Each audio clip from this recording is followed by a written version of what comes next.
had to restart this video because my mic wasn't on the first time. Listen, guys. This is a video about how to program in C. Everybody does it. When they feel a little good about themselves, they're like, "Oh, I gotta make a video about how to program." Every YouTuber does it. And I want to do it too. Because I've been learning C for like a year and a half, 2 years, and I've read Beej's programming guide in C. I've read a book on C by Al Kelly and Ira Paul, if that's how you pronounce it.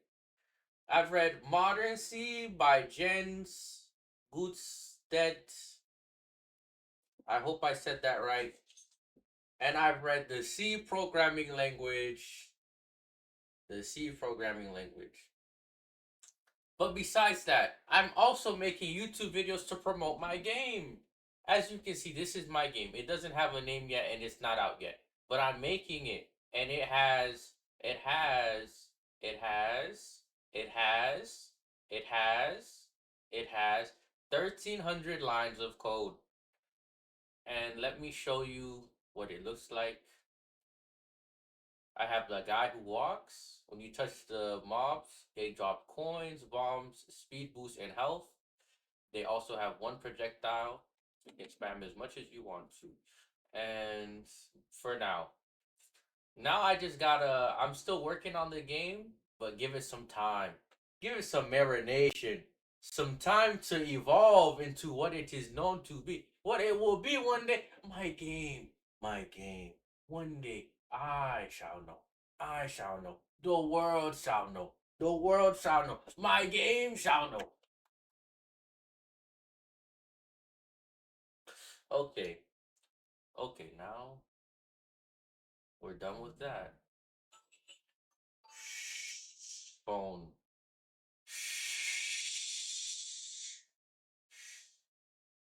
Okay.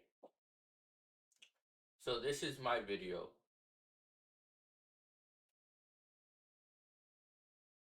How to program in C.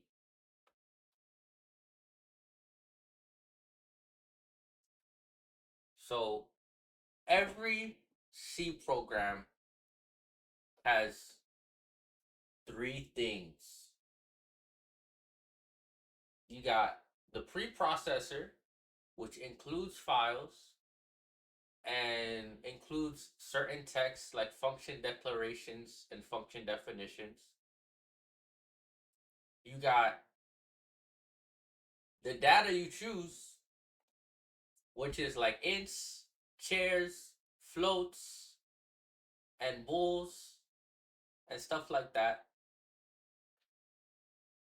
Then you got the functions, which manipulate the data. The functions, my people. The functions. The functions manipulate the data. And that is how you get a full program. Let us start off with the basics. Hello world. Okay?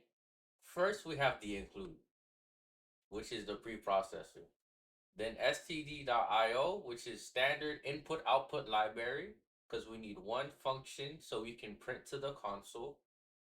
And then every single C program has the main function. The main function, which looks like this. Int main. And since it's a function, it has a return value. It's going to return 0. Every function that has a return that has a type that isn't void has a return. And then we're gonna write printf and then hello world. And every statement ends in a semicolon. As you can see, this is just a basic hello world program. We save it and then we compile with the C compiler. So we do cc wall for all errors, error for the regular errors, and then you do the name of your file, which is main.c, and then the output file can be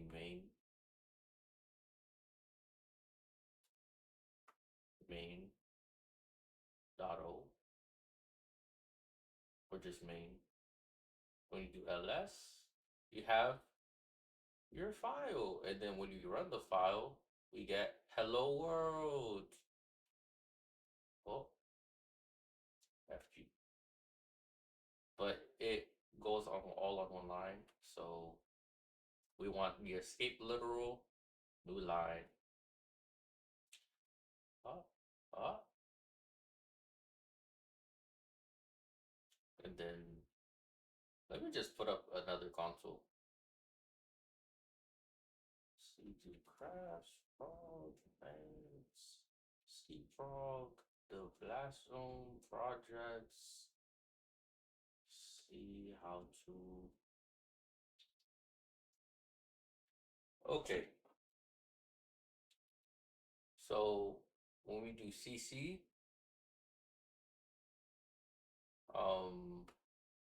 wall error,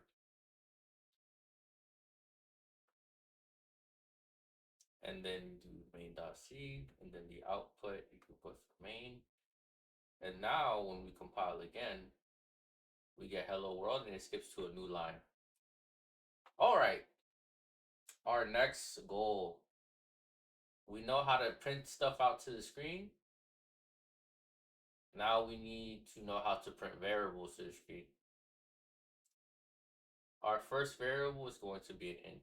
So int number equals 5.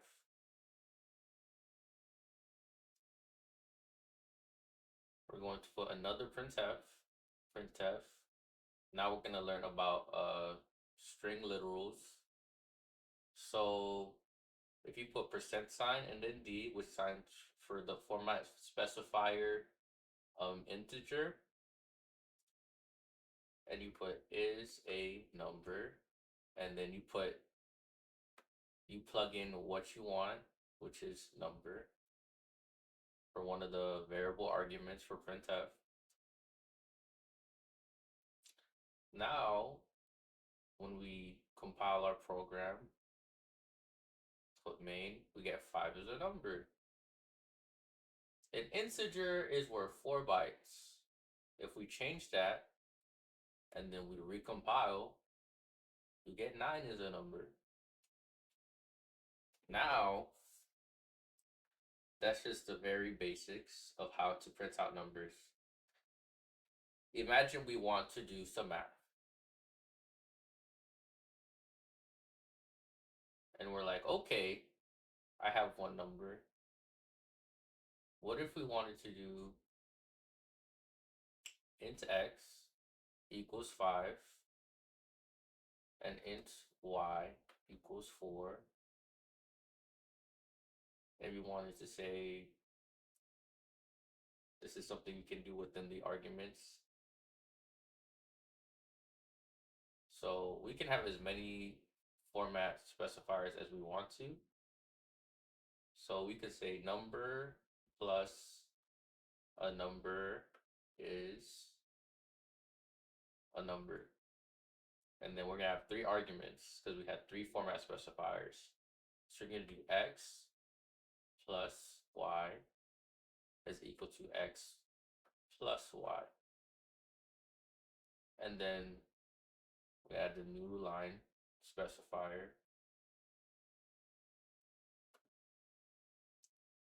And then when we compile and then run our program, we're going to have 5 plus 4 is equal to 9. Now, that's cool. We can have integers.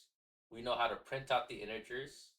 We know format specifiers are what integers are what you use to put integers inside of strings for the printf function. But Jason, these are all things that you do. All things that you do. at compile time. Compile time, runtime, I forgot. So I think it's compile time. These are all things that happen and they don't have any user input. Ah, yes, user input. I thought you'd never ask. User inputs. User inputs. So now we're going to go on to our next part of, we're gonna say printf. Just put a line before.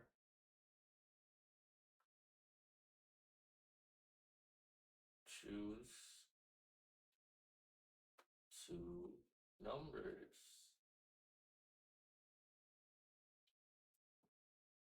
And then new line and that and that and that. So we're gonna put print f number one. And then we're gonna add scanf, which is what we're gonna use to get input. And we need two numbers. And they can't come out of thin air. So we're gonna do int j equals 0. And we want to initialize variables so you don't have a random number. And int k equals 0. So we do scanf. I know scanf is there's supposed to be a problem with scanf where it doesn't do good with like new line and spaces. Um you're supposed to use fgets, but I use scanf just because it's just simpler and that's what I learned first anyway. Um which it's still wrong supposedly, but I'll figure out the other one later.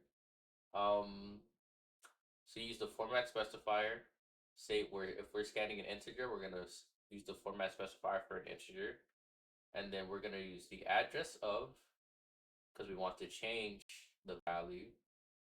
Scanf takes the address of an integer, and now when we printf number one, we're gonna scanf for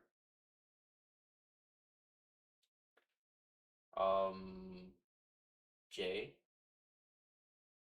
and then if we print, now we're gonna go for the next one, which is number two.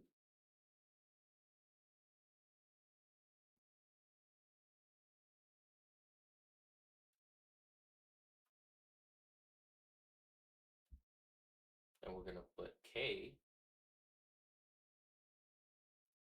and then we're gonna have a new integer, which is int l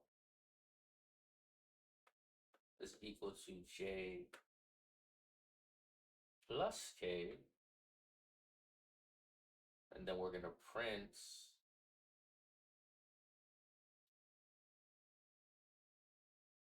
f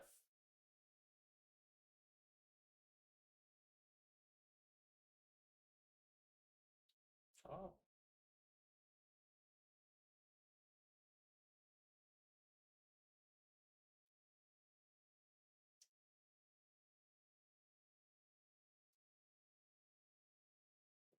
l is equal to, and then the format specifier for integer, and then we're going to put l as the argument. So now if we compile all this, and then we put main, so choose two numbers. Say we want 25, then we want 35. And now L is equal to 60. Oh, I forgot the new line.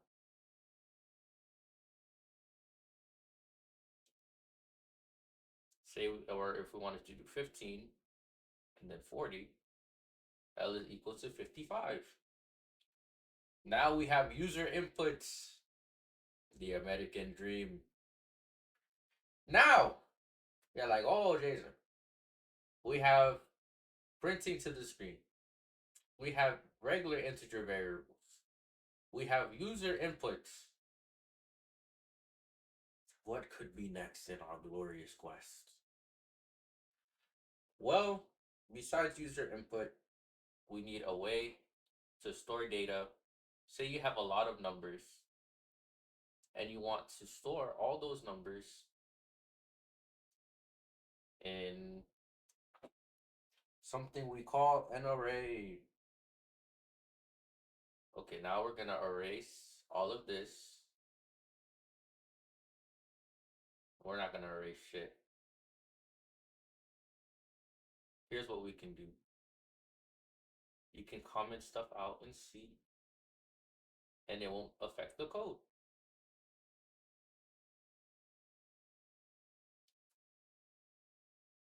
Now we're gonna have something new called an array.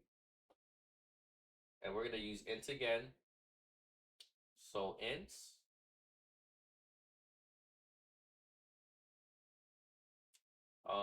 numbers, and we're gonna set the array size to 5, and to give the array some initial values,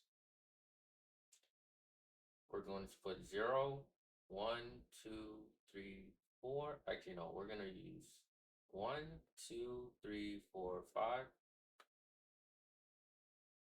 and then after that, we're gonna access an array now. So printf, the first element of the array is, and then format specifier for integer, and then new line. So numbers bracket 0 is equal to the first element of array of the array. Why 0? Why not 1? All arrays in this universe, all arrays in the universe of C, they are indexed by 0. So 0 would be the first element. And if we go and compile, we say, hey, main, we're going to get the first element of the array is 1, literally 1. And if I change this to 900, and then I compile again, now it's 900. Now we know that's the first element.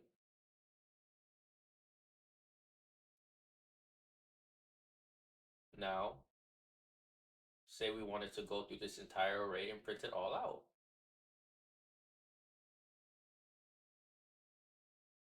So say we needed something that the world has always taught us to have.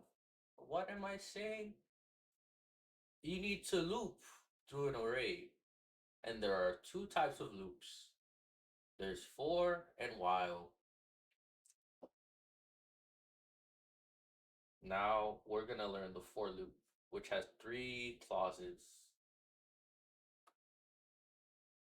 So you have your variable clause. So int I is equal to 0. Your conditional clause, if I is less than 5. And then your iterator clause, I think. And then we're going to put, we're going to printf now.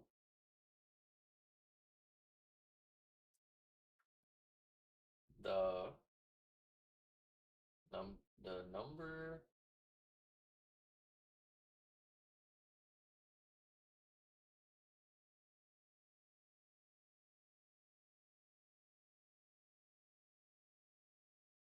elements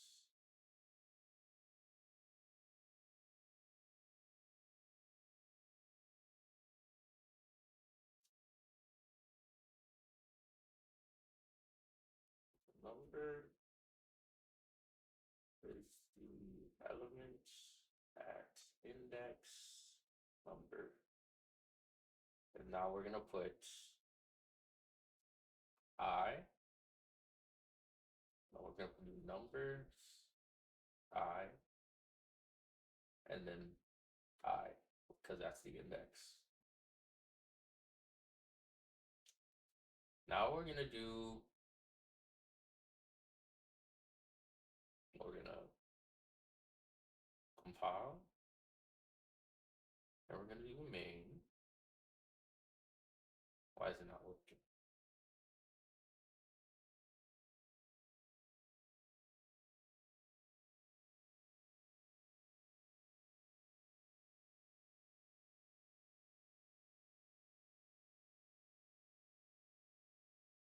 Okay, there we go. I wonder why it wasn't working before.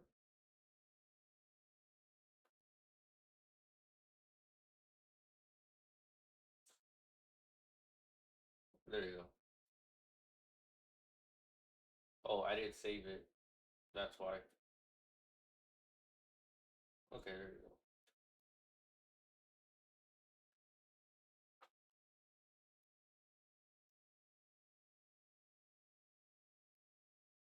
At index 0. Okay, no, now you're seeing it in action. So the first element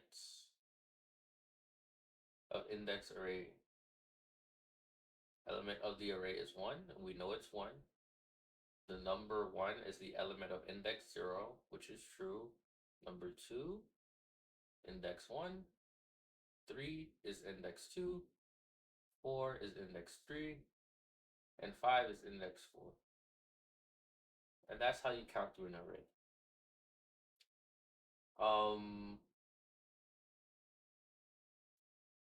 An array is a beautiful thing.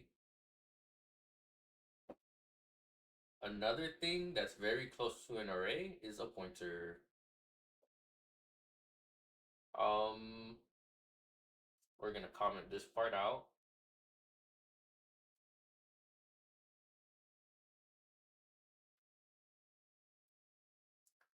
And we're gonna go straight to pointers. So we're gonna say integers.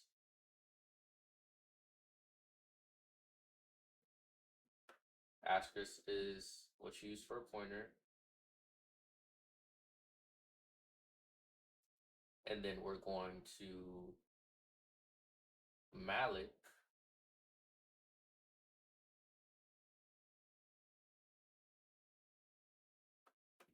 malloc.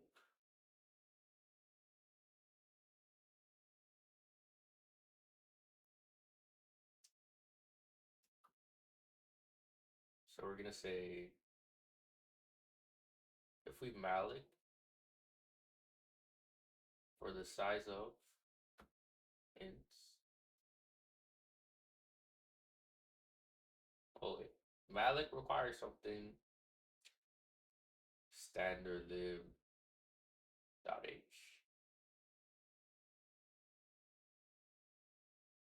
Okay, so say you have some integers, right? Pointers work like this. You have a box of memory. And you can fill that box of memory with the address. And whatever points to that address, you can gain access to it. So integers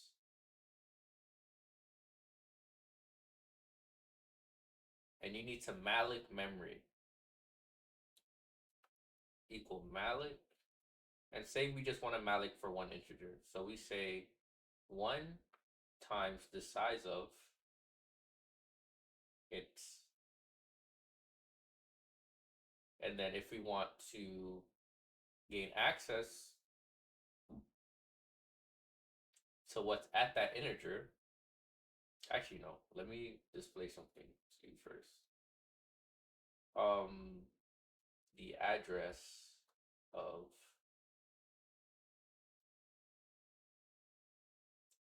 integers.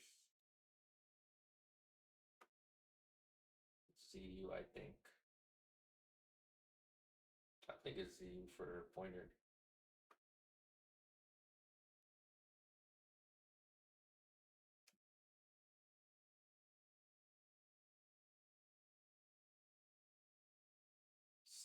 C and pointer. Let's ask Gemini for a quick, quick. This is also why you should use AI. What is the format specifier for an int pointer in C? Then it shall think and edge is needed P. Okay, there you go. P. So now if we compile, we know that this is the address. Say we wanted to change the value at the address. So if we did integers, which dereferences, we use it like this.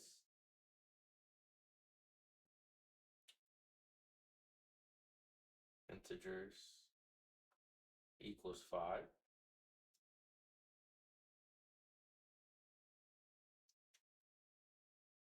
Now, if we do the reference of integers, the dereference of integers, and the value is, I can use a regular format specifier.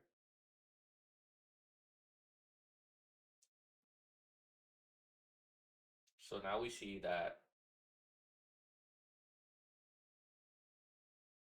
we compile and then we see the address of integers is, the hexadecimal value. And then we see the value is 5 because we just pointed to integers and now it's 5.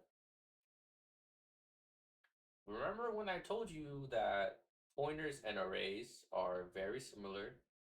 If I wanted to malloc 5 integers, so if I did, for syntax sake,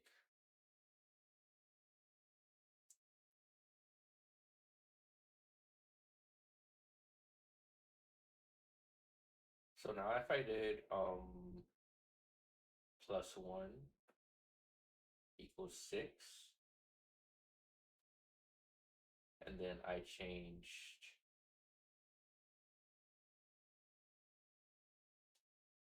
these values,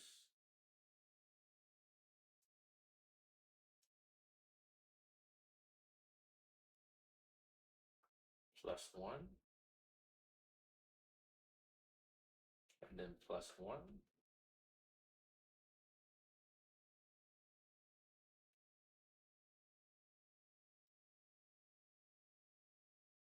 and then I compiled. Now we see that there's 2 different addresses and 2 different values. And you can do this all the way down.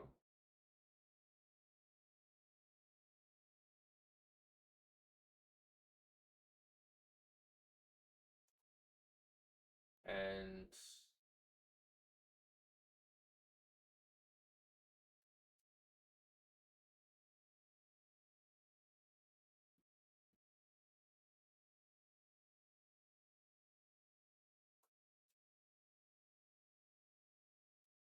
it'll do all the values for you.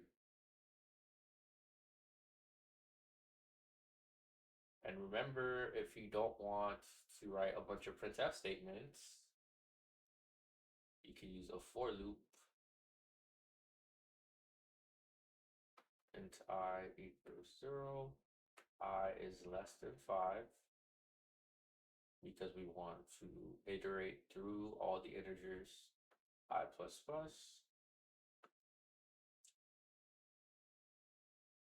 And then we go like this. Actually, no, we'll say this one. This one. Go like this. Go like that. Then we do plus I.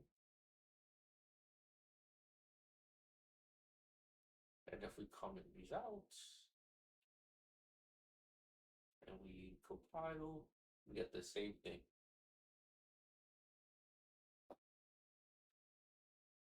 But now you're like, oh, Jason, now we know numbers, inputs, outputs, arrays, and pointers, and dynamic memory. C is a very small language. For our next part, let us learn about functions. So when we define a function, we wanted to say we wanted to return an integer, int add, and we take two, we give it parameters, so int x, int y, braces,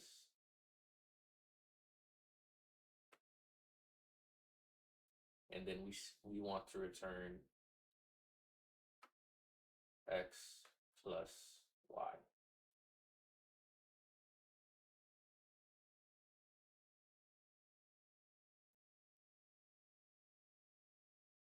So let's do int z is equal to add 5 and then 10. It's going to tell us that we don't have the function definition. C reads everything from the top all the way to the bottom. And even if you have the function inside your file, it won't know it exists unless you have the definition somewhere. So int add, and then we do int. And you don't have to put the names of your parameter in the function declaration. So this is a function declaration.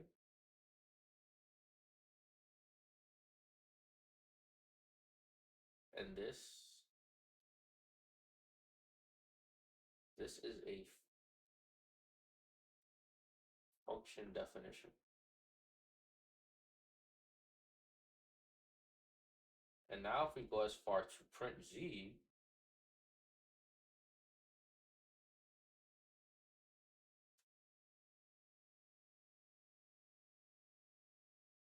the value of z, and then we put z here, and then colon. So if we go like this, well, we know that z is 15.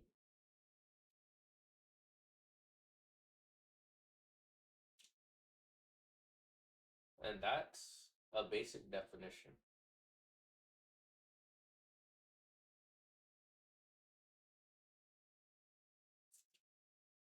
Same thing, if you wanted to combine some things, like say we wanted to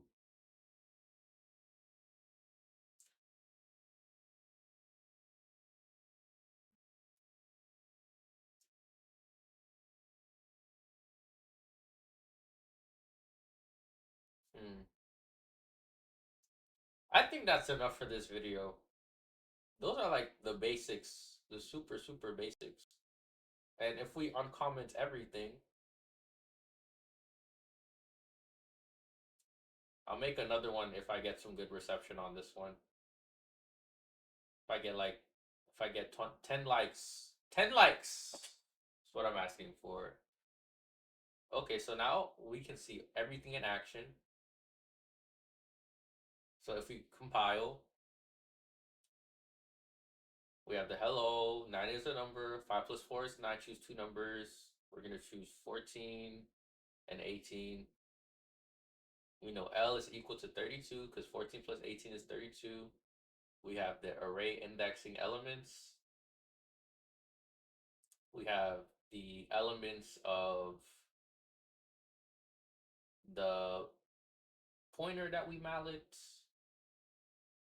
We have the representation of printing them individually and the representation of printing them through a for loop, and we get the same thing both times.